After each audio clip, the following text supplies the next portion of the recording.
kasih Anda masih bersama kami dalam Berita Papua hari ini. Untuk Anda yang baru saja bergabung, akan kami sajikan kembali 3 berita utama.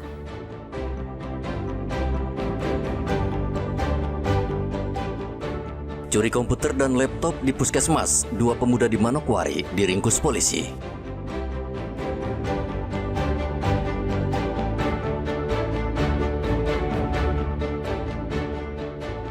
Polisi gagalkan penyelundupan miras oplosan dari Sulawesi ke Merauke.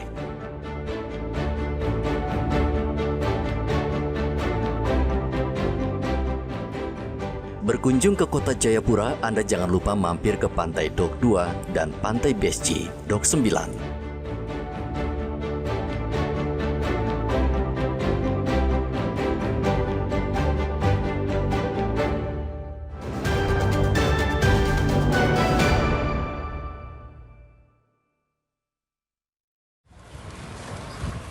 Harga sejumlah jenis cabai di Pasar Sentral Timika terpantau masih mahal.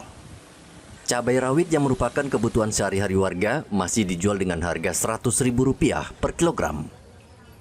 Harga ini belum mengalami penurunan sejak beberapa pekan terakhir. Pedagang mengaku cabai merah keriting juga mengalami kenaikan harga. Sebelumnya dijual Rp80.000 per kilogram, kini naik menjadi Rp90.000 per kilogram. Sementara itu harga cabai besar masih bertahan di angka Rp80.000 per kilogram.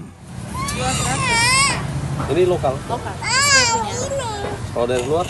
Dari luar saya nggak ambil, saya kurang minat. Saya lebih sukanya yang lokal.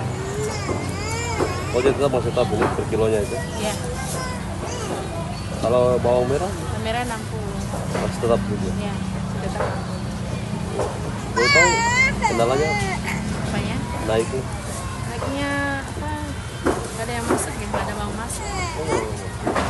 Udah seminggu nih? Ya? Udah berapa minggu? Ini sebulan ya? Hampir sebulan? Iya. Pedagang juga mengungkapkan harga bawang merah ikut melambung. Dari yang semula Rp40.000 per kilogram, naik menjadi Rp60.000 per kilogram. Kenaikan ini disebabkan karena stok yang menipis dan belum ada pasokan baru dari luar Mimika. Meski cabai dan bawang harganya melonjak, namun tidak mempengaruhi omset pedagang karena kedua komoditas ini sangat dibutuhkan warga. Dari Mimika, Papua Tengah, Igobat Momolin melaporkan.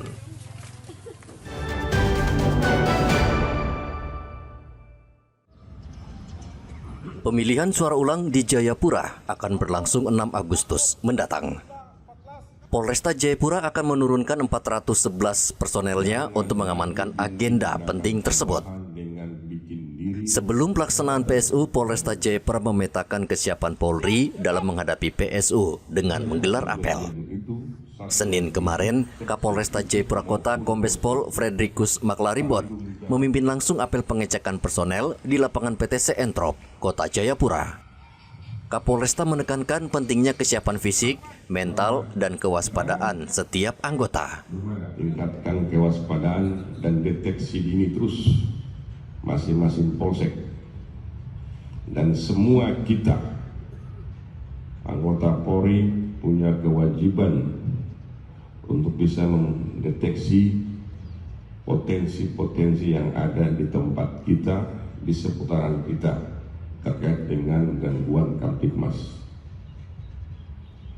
Jangan malas tahu dan tidak mau tahu dengan kondisi situasi lingkungan atau dinamika yang terjadi di tengah-tengah masyarakat. Kapolresta juga mengingatkan anggotanya untuk terus menjalin komunikasi dengan masyarakat guna menciptakan situasi yang kondusif jelang dan saat PSU berlangsung. Polda Papua menyiapkan 2.769 personel untuk pengamanan PSU Pilkada Gubernur Papua. Nantinya 2.769 personel akan berjaga di 2023 TPS yang tersebar di 1 kota dan 8 kabupaten. Arthur melaporkan dari Kota Jayapura, Papua.